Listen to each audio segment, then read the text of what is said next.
I'm Marlena and this is Kira, and we're going to be talking about adoption and custody in North Carolina. First, I would like to start off with adoption.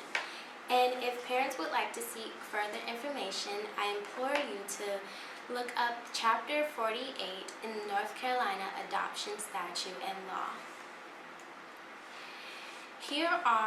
I have 10 easy steps for the adoption process. First, parents should learn about foster children and adoption just to make sure that this is the right choice for them. Second, they should choose an adoption agency. Thirdly, they should complete a pre-placement assessment or a home study. Then, they should work with their social worker to identify children whose needs their family may be able to meet.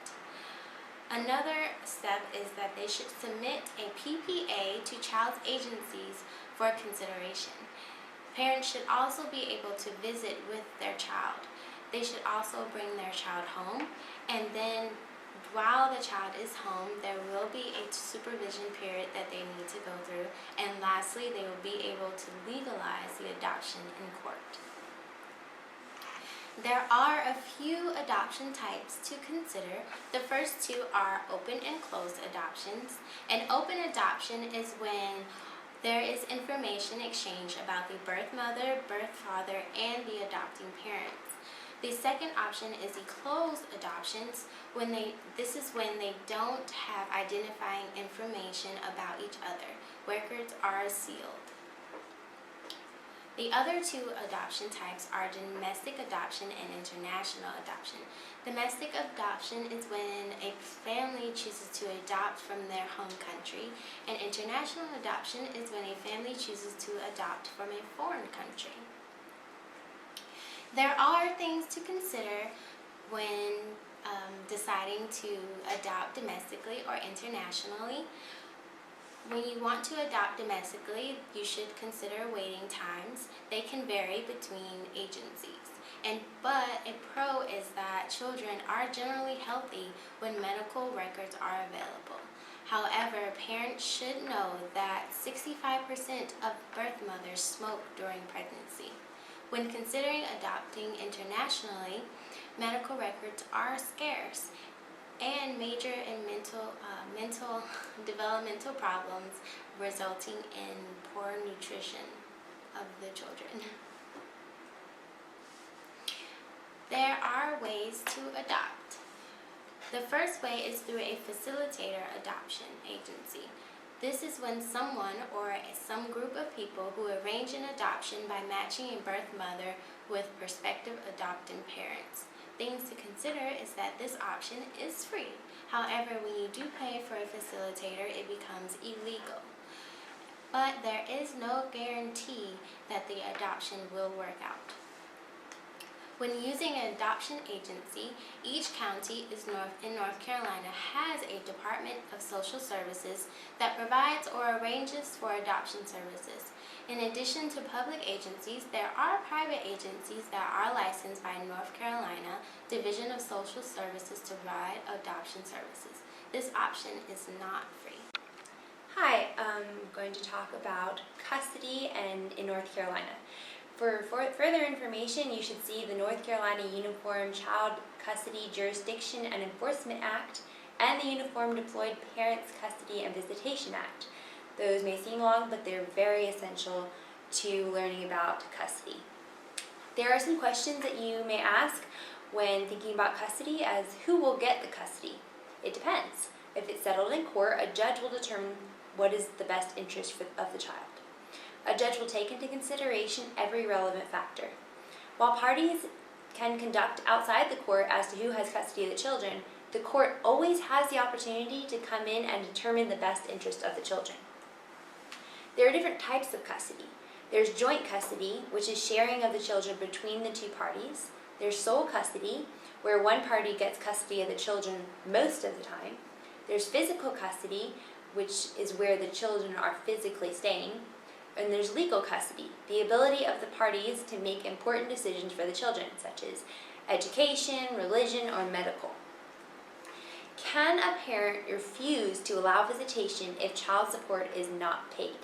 In North Carolina, the answer is no. The appropriate thing to do for someone who does not pay their child support is to go in front of a judge and have the judge determine the appropriate solution. If the court initially ordered child support to be paid, and then the appropriate remedy is to file a motion for contempt for their failure to pay the required child support. If the child support was an agreement between the two parties and was not incorporated into a court order, then you would have to motion the court to require the party to pay child support. A judge would not refuse visitation with the parent based on the fact the child support was not paid.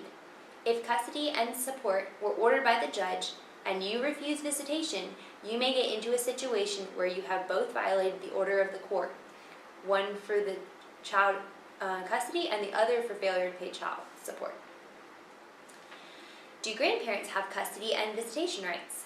Grandparents only have standing to gain custody when they can justify to the court that both parents are unfit or have acted in some other way that is inconsistent with their parental status. In order for a grandparent to ask the court to grant them visitation rights, there must be a custody order signed by a judge or an ongoing custody battle. So basically, it's very difficult. What should you know before a custody trial? One of the best tips for preparing for a custody trial is to document everything. Even if you do not feel it is relevant, it is best to document everything that happens regarding the children. This documentation can turn out to significantly increase your chances of getting custody. Do courts favor the mother over the father? No. In North Carolina, they have abolished any presumption over either the mother or the father. The courts must use the best interest of the child in determining custody. Will my child need to appear in court? Perhaps. In North Carolina, the child may be allowed to testify if they are of a suitable age and discretion. There is no definite age. Additionally, if both parties consent, the judge can talk to the children in private with only counsel present. And lastly, what is an ex parte order?